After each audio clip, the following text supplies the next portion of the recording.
De 10h midi, Sud Radio Média, Valérie Expert, Gilles Gansman. Bonjour à toutes et à tous, bonjour Gilles. Bonjour Valérie, Bonjour. On va un peu arrêter la politique. Oui, on va parler Jeux Olympiques. C'est quand même l'événement de cet été, l'événement pour la France et l'événement pour vous également, Laurent-Éric Lelay. Bonjour. Bonjour. Directeur des sports de France Télévisions, donc du 26 juillet au 11 août et du 28 août au 8 septembre. Ce sera les Jeux sur France Télévisions, Jeux Olympiques pour commencer et Jeux Paralympiques. Donc un événement exceptionnel, dispositif exceptionnel, j'imagine. On va en reparler avec vous dans quelques instants. Vous êtes prêts ?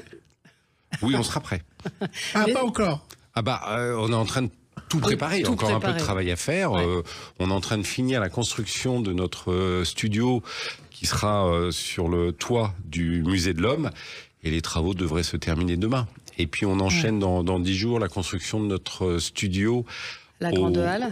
Exactement, la Grande Halle à côté du Club France. Donc il y a encore un peu de travail à faire. Donc on sera prêt. Mais en tout cas, pour la première fois, France 2 et France 3 seront totalement dédiés aux Jeux Olympiques. Vous allez nous détailler un petit peu ce dispositif très ambitieux et très important. Mais on va commencer tout de suite avec le zapping. Un zapping sportif olympique. Sud Radio Média, l'instant zapping. En votre honneur, cher Laurent-Éric, je vous ai fait un zapping totalement sportif et totalement olympique, même si j'avais beaucoup de matière, évidemment, avec les élections législatives, mais cette fois, je vous fais un zapping sportif. En commençant par cette confidence incroyable de Marie-Jo Pérec, qui est également consultante pour France Télévisions, qui expliquait dans un dimanche à la campagne, il y a 15 jours, pourquoi elle avait fait, on se rappelle tous des Jeux Olympiques en Australie, et l'histoire a été assez folle au moment où elle s'en va des JO, on a tous cette image à l'aéroport. En fait, vous allez voir que l'histoire est liée à un aborigène que l'Australie voulait faire absolument gagner, et elle a reçu des pressions qui vont expliquer sa fuite. Les JO de Sydney, pour nous tous, c'est Marie-Jo Pérec a disparu. Qu'est-ce qui s'est passé ? Pourquoi vous avez disparu ? Vous n'êtes pas allé aux épreuves et qu'est-ce qui s'est passé à l'intérieur ? Je me suis pas rendu compte que la plus grande épreuve des Jeux, c'était la mienne et celle de Cathy Freeman. C'était pas l'intérêt de tout un pays de vous laisser gagner, surtout sur leur territoire. Et de laisser gagner une aborigène, c'était une histoire incroyable parce qu'ils ont une forme de culpabilité, les Australiens. C'est une cause qui est bien plus grande que moi. Il y a des gens qui viennent à mon hôtel pour me faire peur et on doit avancer jusqu'à la finale en essayant de garder cet équilibre. Mais là, j'étais... ils m'ont déglingué, quoi. Et en fait, j'ai explosé. Et puis je rentre chez moi, quoi. Je me sauve la peau, quoi. Pendant 3 mois, je me lève pas, je veux pas manger, je me lave pas. Je suis déprimée, quoi.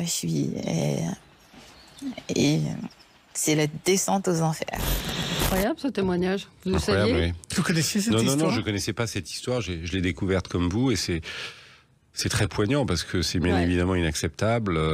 C'est scandaleux et à travers la voix de Marie-Jo, on imagine la détresse qu'elle a rencontrée à ce moment-là. Et surtout quand on se remet à l'époque où dans les journaux disait elle lâche la France, quelle honte, comment elle ne peut pas concourir pour la France. Et vous imaginez la souffrance de dire si vous saviez ce qui s'était passé ? Oui, on comprenait pas. On avait toutes ces images de fuite. Donc on était tous surpris, on se posait tous des questions. Donc à chaque fois qu'on se pose des questions, il y a des gens qui essayent de trouver des réponses. Et dans les réponses, il y a les plus farfelues. Ouais. On la savait passionnée par la mode et par les drag queens aussi, Daphné Burki, qui va commenter la cérémonie d'ouverture. On en parlera avec vous. Elle aussi, elle a gardé un secret. Vous le connaissez, Valérie ? Elle est la directrice artistique pour tous les costumes des cérémonies, des 4 cérémonies.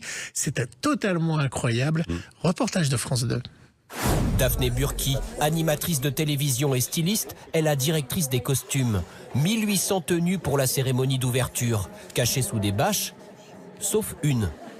Ce pourpoint, autrement dit une veste, style Henri IV, revisitée. Il est fabriqué dans des matériaux de sport, Vous voyez, c'est des cotons stretch, exactement les mêmes qui sont utilisés dans les survêtements. Et on a mélangé un tas de techniques qui rappellent l'escrime, le vêtement d'époque et le vêtement de sport, et ça se lave en machine. Voilà. Et c'est l'histoire, c'est du sport, mais en fait c'est un mélange. Voilà. C'est un vrai melting pot cette cérémonie. Ouais, vous saviez quand vous l'avez choisie qu'elle s'occupait, elle avait partagé ce secret avec vous? On y réfléchit, c'est toujours un long processus, parce que pour commenter la cérémonie d'ouverture, généralement, alors les Jeux Olympiques ont quand même souvent lieu à l'étranger, donc on a souvent un consultant francophone, bien évidemment, et qui connaît la culture locale. Thierry Marx était venu avec nous à Tokyo, c'était un passionné du Japon. Alors pour la France, on avait à la fois un choix énorme, donc elle a été bien évidemment assez vite dans la liste, parce qu'elle travaille avec nous, c'est un peu une personne qui travaille sur Culture Box, donc qui représente la culture. Mais vous saviez qu'elle s'occupait... Et on a fini par le savoir, oui. Au début, vous ne le saviez pas?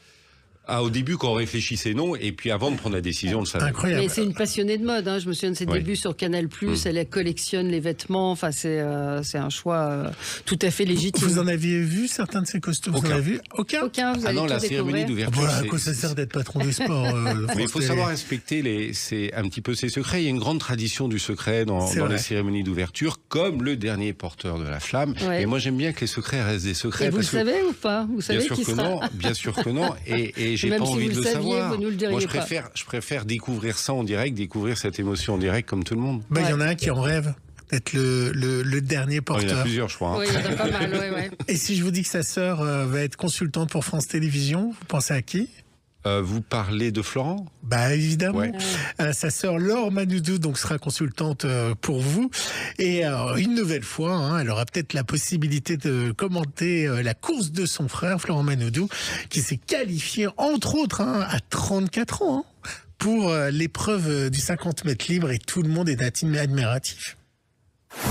Son petit sourire en coin en dit long sur sa décontraction avant la démonstration.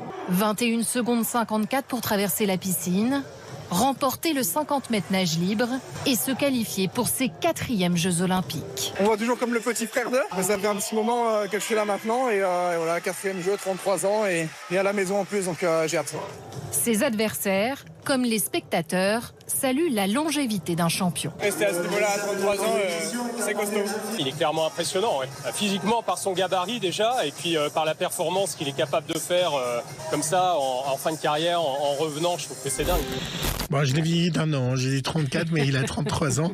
Un grand champion, on va parler des champions juste après la pub. Il faudra pas oublier, évidemment, et ça aussi on en parlera ensemble, les Paralympiques qui vont être aussi 24 heures sur 24, et ça c'est un pari fort de France Télévisions.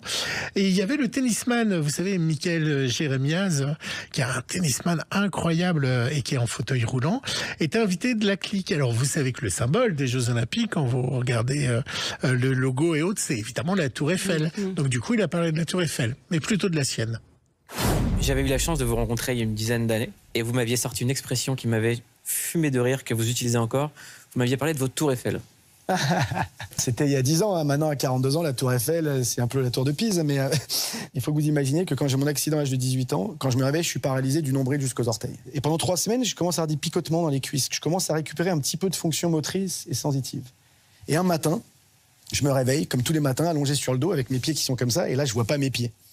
Donc je suis un mec curieux, il y a un truc gigantesque qui obstrue ma vue, donc qu'est-ce que je fais? Évidemment, Mouloud, je lève le drap, et là, la fameuse Tour Eiffel, et voilà, c'était ça dont je vous avais parlé. J'aime bien raconter ça, mais parce qu'en fait, c'est un des plus grands tabous, c'est un des derniers tabous, la vie intime des personnes handicapées. Aujourd'hui, elle est encore niée. Aujourd'hui, nous, on n'a pas le droit au plaisir, on n'a pas le droit d'être des amants, des amoureux, des papas, on n'y a pas le droit.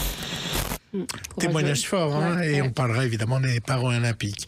Bon, alors je vous en avais parlé il y a 3 semaines, Valérie. Alors, peut-être vous ne nous avez pas entendu, Laurent Eric, alors j'ai ressorti le son pour vous.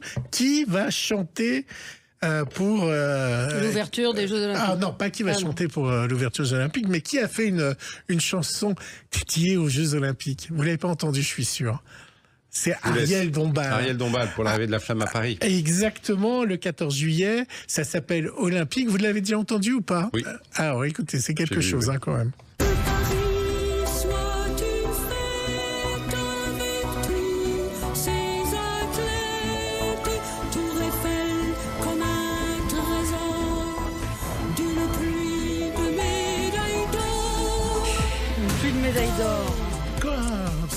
Ça va, je suis fan. Est-ce qu'il y aura une musique spéciale pour les Jeux Olympiques? Est-ce que l'habillage est chaud? Ah bah oui, Amir, je suis bête. Amir, oui. Amir a fait un joli communiqué. A fait un titre spécial pour les Jeux Olympiques qu'on diffuse sur les antennes de qui a France démarré Télévisions, bien sûr. Oui, et vous savez qui va chanter pour la cérémonie d'ouverture? Non plus, désolé, la je ne peux journaliste pas qui vous pose révéler la de question, scoop. qui croit qu'elle va avoir une réponse, bien sûr, Céline Dion. Pourquoi? On ne sait pas tout pour l'instant. Pourquoi pas? Allez, on se retrouve dans un instant avec vous, Laurent-Éric Lelay, directeur des sports de France Télévisions, pour parler de cet événement hors norme et donc de cette organisation hors norme aussi que vous avez mise en place. Et puis tout à l'heure, on aura Laurent Luyat, Valérie. Et puis on aura Laurent Luyat, évidemment, qui va nous parler du Tour de France et de cette émission du soir. À tout de suite. Sud Radio Média, l'invité du jour. L'invité du jour, c'est l'homme de l'été, Laurent-Éric Lelay, directeur des sports de France Télévisions. France Télévisions qui est le diffuseur officiel des Jeux Olympiques avec une couverture exceptionnelle du 26 juillet au 8 septembre. Jeux Olympiques et Jeux Paralympiques. Donc, racontez-nous un petit peu comment ça s'est... Ça fait combien de temps que vous travaillez, vous, sur cet événement? Dès qu'on a su qu'on aurait les Jeux? Oui, même avant d'ailleurs. Avant, je me rappelle quand la France Paris candidatait pour l'organisation des Jeux, il y avait eu lors d'une journée olympique au mois de fin juin, ils avaient organisé, je ne sais pas si vous vous rappelez de l'image, il y avait une énorme piste d'athlétisme sur la Seine qui avait été faite. Oui. Et on avait retransmis cet événement. Je crois que c'était d'ailleurs le président Macron venait d'être élu pour la première fois, assez fraîchement. C'était une de ses premières apparitions publiques. Donc dès le départ, on était en soutien, bien évidemment. Et puis Paris a obtenu l'organisation des Jeux. Et puis on y a travaillé. Il a fallu acquérir les droits. Et puis après commencer à réfléchir au dispositif. Donc ça fait effectivement très longtemps, même si on y travaille de plus en plus. Ouais, il y a eu une grosse bagarre pour les droits. Oui, enfin après c'est des négociations, évident que ce soit le service public. C'est jamais évident. C'est jamais évident. C'est jamais évident. Je pose la question. Alors moi, je peux me permettre de le dire, peut-être pas vous. TF1 a vraiment tout fait pour les avoir parce que c'est déjà à un moment ils ont dit dans notre logo, il est bleu, blanc, rouge, ça doit arriver à TF1. On est la couleur de la France et ils se sont vraiment battus, mais le dispositif qui a été présenté par France Télévisions a été assez imbattable quand même. Alors les deux antennes, France 2, France 3, consacrées uniquement aux Jeux Olympiques. Exactement. Événement exceptionnel, événement avec une énorme ambition que veut Tony Estanguet et tout son comité d'organisation. Et que donc nous, on se doit d'être à la hauteur de cette ambition, à la hauteur de cet événement. C'est jamais arrivé des Jeux Olympiques d'été en France quand la télé existait, puis il y a 100 ans, la télé n'existait pas. Et donc, très très vite, on s'est dit que ça avait un sens de consacrer toute la journée l'antenne de France 2 et de France 3 à la diffusion des Jeux, sachant qu'on va éditer une troisième chaîne qui va être disponible sur France.tv. Et là, les haters vont vous dire, et moi, je paye le service public, je déteste le sport et je paye, alors je paye plus ma redevance, mais et moi qui suis ménagère, qui adore les feuilletons, les séries, c'est horrible ce que vous me faites. Je ne reconnais plus mon service public. Je joue l'avocat du diable. Oui, vous avez tout à fait raison et on est un groupe pour tous les publics et c'est pour ça que nous avons une autre chaîne qui s'appelle France 5 et qui, j'espère, vous plaira. Mais notre pari, c'est aussi que les Jeux Olympiques en France vont intéresser tous les Français parce que c'est pas qu'un événement sportif, c'est un événement qui est social ou un événement qui est sociétal. Et on sait déjà, parce qu'on l'a vu par le passé, que quand un événement sportif est organisé sur le territoire national, il a toujours un surplus d'audience. On l'a encore remarqué avec la Coupe du Monde de rugby en septembre dernier. Et la Flamme, on a vu que la Flamme mobilisait aussi, faisait des audiences. C'est incroyable la Flamme, ce qui se passe autour de la Flamme. Ça, c'est un vieux rêve que j'avais depuis très longtemps, depuis que je travaillais à Eurosport, de pouvoir avoir la possibilité de couvrir en intégralité, en direct la Flamme. Et la technologie nous a permis aujourd'hui de pouvoir le faire parce que on peut le faire dans une logique financière. Et j'ai envie de dire respectable pour l'environnement, réaliste aujourd'hui, alors qu'avant il aurait fallu mettre des hélicoptères partout, donc ça aurait coûté beaucoup d'argent. Maintenant avec des de drones, CO2. on arrive. Ah mais non, mais alors, vous savez que j'ai assisté à la conférence de presse. Oui. Il y a Delphine Ernotte, c'était la technicienne en chef. Elle a expliqué, mais alors elle était au point. Alors ça la passionne. Elle a dit ça. Vous y étiez. Alors, ça passionne. Donc c'est des portables en fait qui font des téléphones portables avec une petite antenne dans le dos qui est une antenne Starlink. Elle l'a cité. Elle a expliqué comment ça fonctionnait. Elle a dit mais ça coûte rien. On peut faire une chaîne avec. Et donc c'est que des portables qui fonctionnent avec une petite antenne. Vous avez vu, j'ai bien suivi. Vous avez bien appris la leçon. C'est assez fou d'ailleurs qu'aujourd'hui la qualité de portable soit une qualité diffusable, quoi. Tout à fait. Aujourd'hui, alors on fait des interviews avec les téléphones portables et effectivement la technologie Starlink permet de pouvoir envoyer les feeds dans le cloud, comme on dit, et à Paris, dans nos bureaux, on réalise le signal que vous pouvez découvrir sur France.tv. Et partout sur Elon Musk. Qu'est-ce que ça va donner à l'antenne, une journée type sur France 2 et sur France 3 ? Eh ben déjà, on va proposer le choix. Ouais. Donc, vous savez que France 2, ça va être une chaîne qui va être plutôt axée sur ce qu'on appelle un peu les grands moments. Alors, c'est quoi les grands moments ? Alors, il y a les grandes disciplines, les Jeux Olympiques, la natation la première semaine, l'athlétisme la seconde. Donc, vous retrouverez notamment en prime time les grands moments de natation ou d'athlétisme, mais toute la journée, on va aller sur chacune des épreuves en suivant, c'est vrai, principalement le parcours des Français, avec cette volonté de diffuser toutes les médailles françaises qu'on espère nombreuses sur France 2. Donc on prendra l'antenne dans la foulée de Télématin, qui sera au Trocadéro sur notre plateau, et on va faire toute la continuité d'antenne de France 2 au Trocadéro. Alors il y aura les JT d'information qui seront quand même continués à diffuser sur France 2 et France 3, et à ce moment-là on basculera sur France 5, et puis à la fin de la journée de France 2 on aura notre magazine Quel jeu, présenté par Laurent Salamé et Laurent, dont on va pouvoir parler après, sachant que les JT ne seront plus dans les studios des JT, mais eux aussi sont aux couleurs des JO et seront sur le toit du Trocadéro. Les JT de France 2. Ça c'est quand même fort, parce que faire bouger là une rédaction et tout ça, j'imagine que ça a dû se poser de questions de se dire est-ce qu'on sort le JT Oui, c'est une décision d'Alexandre Carac que je trouve géniale, moi, parce que on est vraiment immergé, c'est vraiment un petit peu la fête. Après, ça reste des JT d'information, l'actualité, on verra ce qu'elle sera à ce moment-là. Mais je pense que c'est une manière aussi d'être intégré dans ce moment unique de l'histoire de notre pays. Oui, et il y a cette chaîne dont vous parliez juste pendant le zapping, cette chaîne numérique. Oui. Donc, qu'est-ce que vous pouvez nous dire de cette chaîne France TV Paris 24 avec un live chat interactif fan zone qui permettra de relayer en temps réel, c'est ça, les réactions des téléspectateurs. Voilà. Ça, alors, c'est quoi cette chaîne? C'est notre grande ambition que nous a donnée Delphine Ernotte, c'est comment créer de l'interactivité entre les téléspectateurs et nos chaînes. Et c'est vrai que la télévision, ça n'a jamais été simple. Et qu'aujourd'hui, sur cette chaîne, qui va être plutôt dédiée au sport urbain, qui sont basket 3-3, le breakdance, le skateboard, le surf qui a lieu à Tahiti. Qui a lieu à Tahiti. Et donc, vous aurez sur la chaîne une fenêtre de dialogue et vous allez pouvoir poser vos questions, faire part de vos réactions et interagir avec celui qui anime la chaîne ou les commentateurs.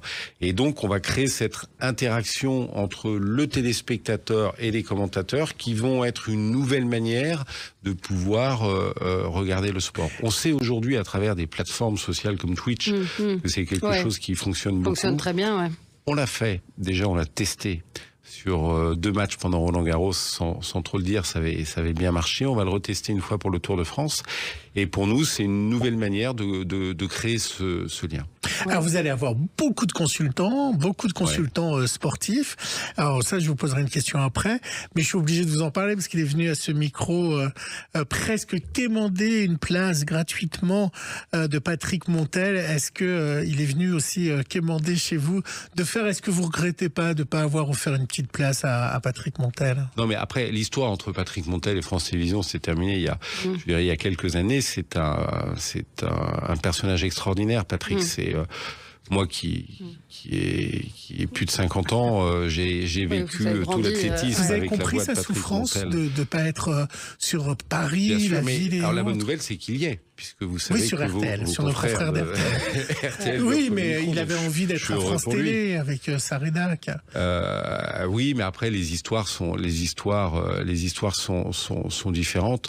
Je pense que Patrick, il a une passion pour l'athlétisme, il a une passion pour les athlètes qui débordent d'ailleurs parfois. Ouais. Moi, je suis très heureux qu'RTL lui ouvre son micro et comme ça, on va pouvoir l'écouter. Alors, les consultants, qui avez-vous recruté pour ces Jeux Olympiques ? Bah écoutez, je vais pas La déborder, liste, donc la liste elle est forcément très longue. Non, Ça s'est bousculé pour...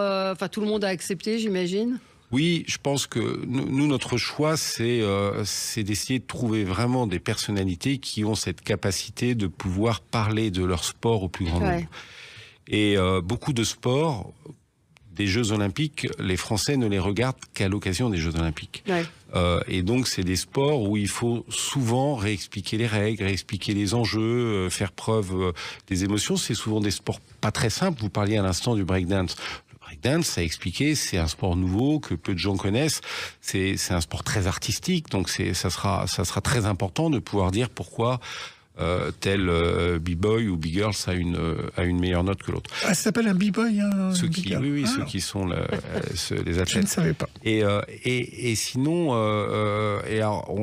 je cite une petite anecdote, mais vous savez, sur l'escrime, il y a 3 armes. Le sable, le fleuret, l'épée, et donc normalement on a un consultant pour les 3, mais là on a pris 3 parce que c'est vrai que c'est des épreuves qui sont différentes, donc il y a chaque arme aura son consultant ou sa consultante. Donc on a vraiment ce souci de pouvoir essayer d'apporter un maximum aux Français, aux téléspectateurs. Évidemment, il y a la cérémonie d'ouverture, on peut en dire 2 mots avant que Laurent Luyat nous rejoigne. S'il y a un incident, s'il y a un attentat, parce que tous les politiques parlent de ça, quelle est la chose qui est prévue par le service des sports et par les antennes de France Télévisions? Est-ce qu'il y a une bande de secours qui est prévue? Est-ce qu'il y a un animateur à Paris pendant la cérémonie qui est prévue avec des invités? Ou est-ce que vous basculez sur des tigres et des lions qui Gilles, il est dans le scénario catastrophe. Oui, alors attendez, là, on n'a pas une équipe B spéciale attentat qui sera en veille. C'est pas de plan B comme Emmanuel. Pas de plan B, voilà, comme on dit, on va pas souhaiter qu'il y ait d'attentats. Après, France Télévisions, c'est un grand média télévisuel qui est capable de réagir face à toutes les situations. Moi, je ne crois pas qu'il y aura d'incident. Après, s'il y en a, on s'adaptera en grande responsabilité pour. Mais vous êtes en total direct. Il n'y a pas de time delay. Non, mais ça aurait pu être une question qui se pose. On marque une pause et on se retrouve dans un instant avec vous, Laurent-Éric Lelay, et avec Laurent Luyat, puisque Laurent Luyat va être aussi l'une des stars de cet été sur France Télévisions. À tout de suite. Sud Radio, le supplément média. Le supplément média, toujours avec Laurent-Éric Lelay, directeur des sports de France Télévisions, et Laurent Luyat qui nous a rejoint, journaliste emblématique du service des sports de France Télévisions. On va vous retrouver. Bonjour Laurent, on va vous retrouver sur le Tour de France. Il y est déjà.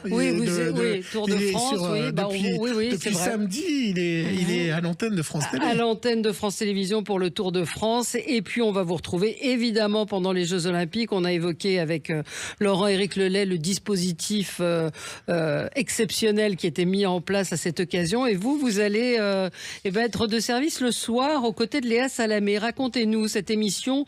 Quel jeu ? Point d'exclamation. Alors, qu'est-ce qu'on va voir ?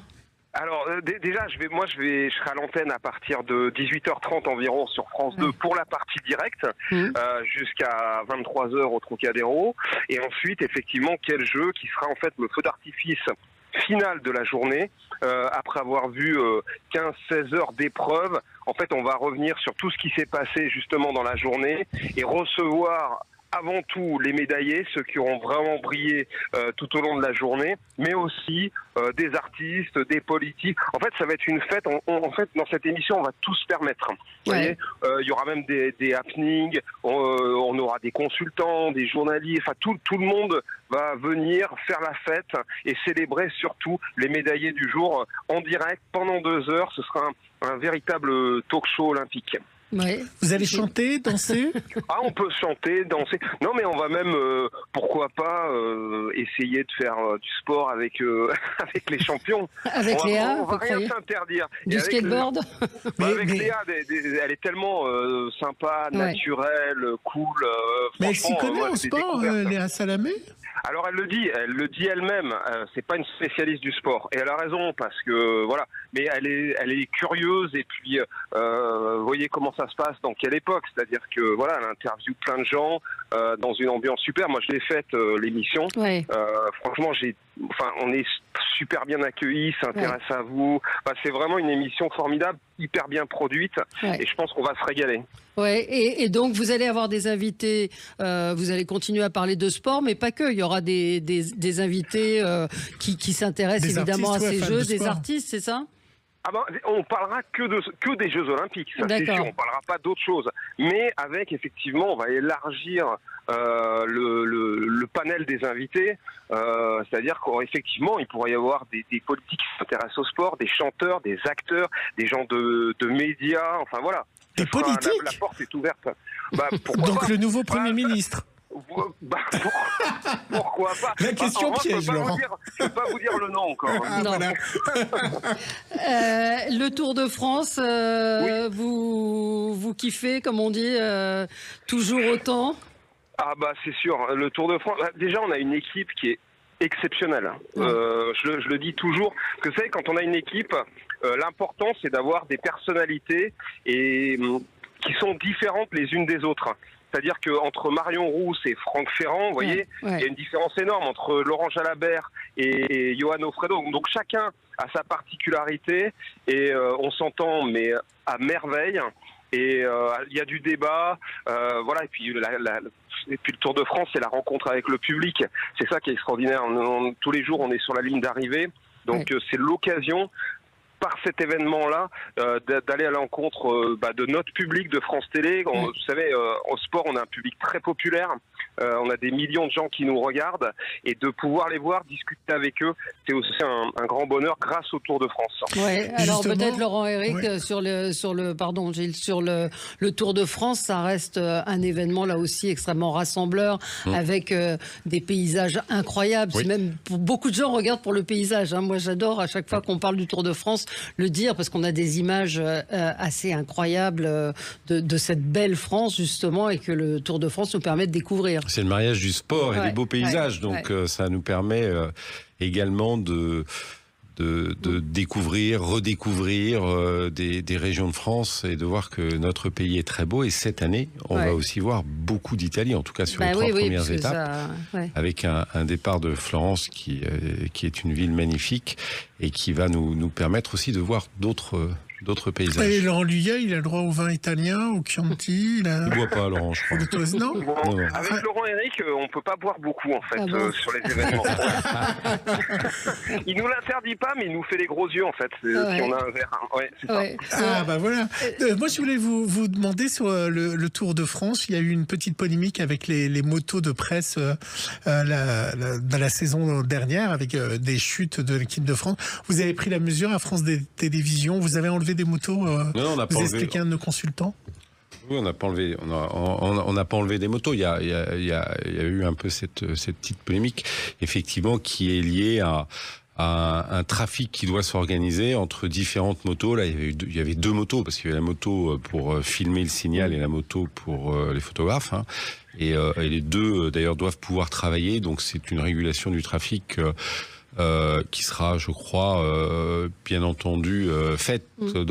C'est toujours des étapes qui sont un petit peu magiques, parce que c'est des moments où il y a une forte émotion, on est en montée, il y a énormément de public, et d'ailleurs on le voit sur les images télé, les coureurs, quand ils montent comme ça avec le public qui s'écarte au dernier moment, parfois on a l'impression, mais comment ils vont faire? Donc il y a beaucoup de pression, beaucoup d'émotions, et que le très très regrettable incident de l'année dernière...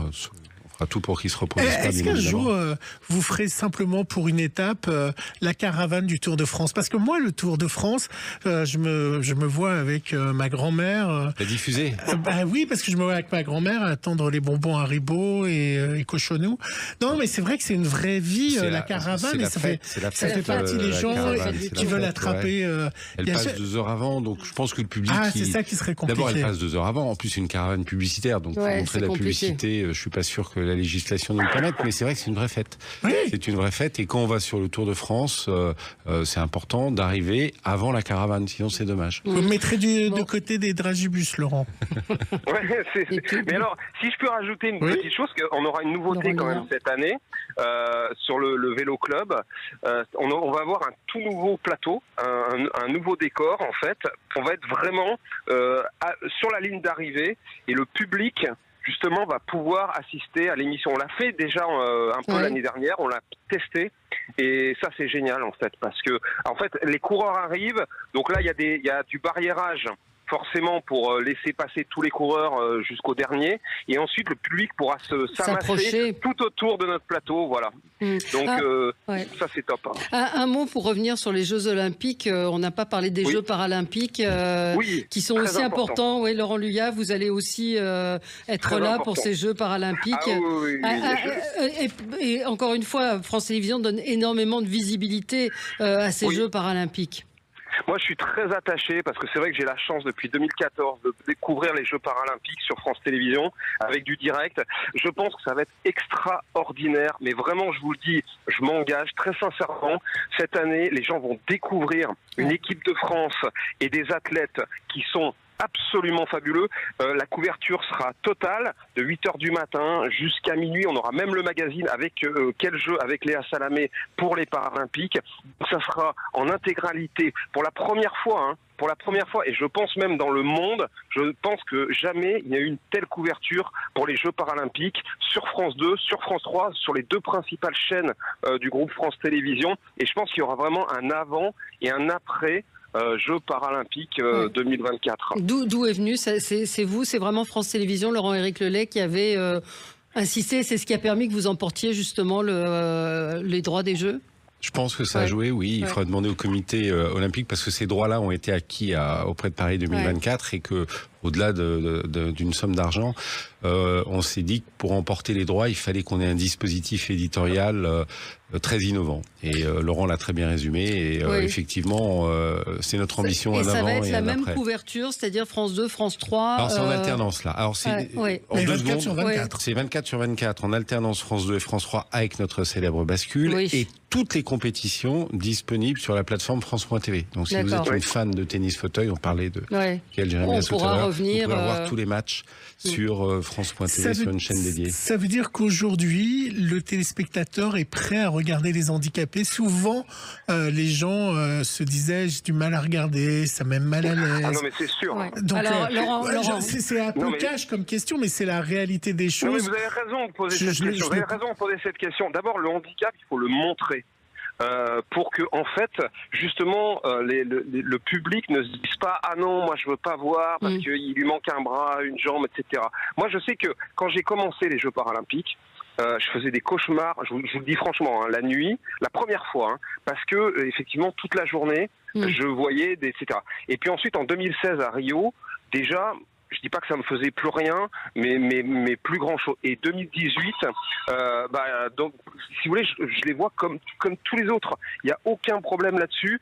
En plus, alors, ce qui est extraordinaire, c'est que les athlètes français ont un charisme, vous verrez, donc le public va les découvrir, parce que c'est ça qui est important. Pour qu'un sport, pour qu'une compétition soit mise en avant, regardez Laure Manodou, la natation française en 2004, elle était au fond du trou. Laure Manodou, ça a été la vitrine, elle a engendré toute une génération d'athlètes. Et là, les athlètes paralympiques, l'équipe de France, ils ont du charisme, ils sont bons, et je pense que ça va vraiment cartonner. Et je pense que les gens n'auront plus aucun problème après ces Jeux Paralympiques pour voir des athlètes, comme vous dites, en situation de handicap. Et oui, parce que c'est vrai que quand on les entend aussi, ça change le regard. Nous, on a eu la chance ici de recevoir Théo Curin, et je peux vous dire qu'au bout de 2 minutes, il était tellement lumineux, tellement incroyable qu'on oubliait qu'il avait un handicap, et c'était comme un invité valide, parce que la force qu'il dégageait en interview changeait tout en fait. Ouais.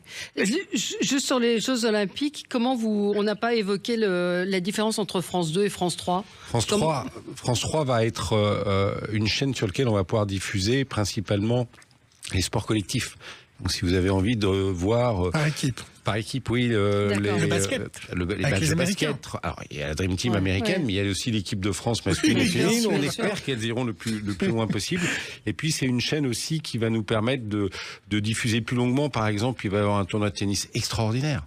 Extraordinaire, avec Nadal Alcaraz en double. Djokovic a dit qu'il venait. Donc, on aura envie de voir les matchs. Et donc, si on n'avait qu'une chaîne, on aurait du mal à diffuser des sets en entier. Là, on va pouvoir plus facilement. Et le rugby à 7, Sud Radio. Radio ça va plus vite. Oui, ça va plus vite. Ça va plus vite, c'est dès le départ. Avec notre champion de Toulouse. Oui, et ça va dès le départ, puisque le rugby commence avant la cérémonie d'ouverture, les Jeux commencent avant les Jeux, et notamment l'épreuve masculine dont la finale aura lieu le lendemain de la cérémonie d'ouverture avec, on espère, une première médaille française. Alors attention, je vous mets au défi tous les deux. Combien de médailles pour la France, Laurent Luyat ? C'est enregistré. Oui, c'est enregistré. Alors, ça sera tweeté. D'accord, il n'y a pas de problème. J'annonce... alors, on est autour de 40 habituellement, entre 38 et 42, enfin entre 35 et 42. Donc là, comme c'est en France, j'annonce 52 médailles aux Jeux Olympiques. Et beaucoup plus aux Jeux Paralympiques. Beaucoup plus. Ah oui ? Et vous, Laurent-Éric Lelay ? On travaille beaucoup en ce moment sur ça, parce qu'on va faire une émission avant justement qui va parler un peu de ces Français qui peuvent prétendre à une médaille. Donc on arrive à 80 médailles, mais dans une version très optimiste. C'est-à-dire qu'on met vraiment des médailles. Bon. Donc moi je vais essayer d'être, je vais pas donner le même chiffre que Laurent, mais entre 60 et 70, ce serait bien, ce serait bien. Mais moi j'aime bien être optimiste. Ouais. Vous avez peur du baby blues après, du JO blues on a les paras, donc ça va nous enlever déjà parce qu'on sera à fond sur les paras. Après les paras, on soufflera. Ouais. Bon, on va trouver autre chose à faire. Vous savez ce qu'on a fait pour éviter le baby blues, le JO blues, et pour préparer le JO blues et pour préparer le futur, le groupe France Télévisions a acheté les droits des Jeux Olympiques jusqu'en 2032. Ah bon, ça va, donc ça va. vous avez le temps de...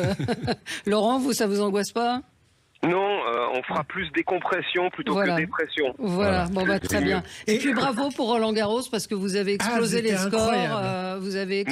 Scores. Ça a été une super saison de Roland Garros. Bon, on explose nous les temps. Juste une dernière chose, Valérie. Mardi 16 juillet, à ne pas rater, Olympique, la France des Jeux, un grand documentaire suivi d'un portrait. À Cannes. Présenté à Cannes avec un tas de sportifs incroyables, et ensuite un portrait de Kevin Meyer avec plein de choses à regarder. Et Gilles, le 15 juillet, la journée olympique aussi sur France 2, toute la journée jusqu'au soir. Et ça va être quoi ? Ça va être la fête, et il y aura un grand concert le soir que j'aurai le plaisir d'animer avec Laurie Tillman. Ça va être avec plein d'artistes, ça va être vraiment la fête. Grande fête. Pas de maillot de bain et pas de château de sable cette année. Allez, merci à tous les deux. Merci Laurent-Éric Lelay et merci Laurent Luyat. Nous, on se retrouve dans un instant pour commenter l'actualité. À tout de suite.